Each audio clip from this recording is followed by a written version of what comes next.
What's going on? Juggling three balls as a beginner may seem challenging at first, but with practice and patience, it becomes more manageable.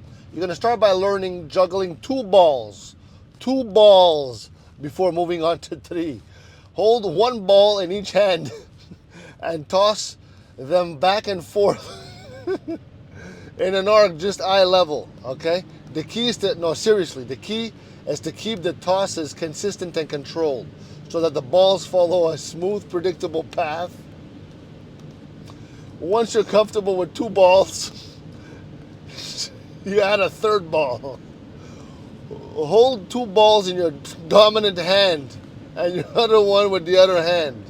Begin by tossing the first ball in your dominant hand and in the same arc that you practice the two balls. All right? Now, as it reaches the peak, toss the ball from your non-dominant hand to meet it in midair. All right? Once you've tossed the second ball, toss the third ball from your dominant hand before the second ball falls. Focus on creating a continuous pattern where each ball is thrown in a smooth arc and lands in the opposite hand. It's important to keep your hands relaxed, and your movements steady. Practice in short bursts. Don't get discouraged every time you drop the ball, okay? Every mistake helps you improve. So with constant practice, you'll gradually build your coordination and confidence. All right? That's it.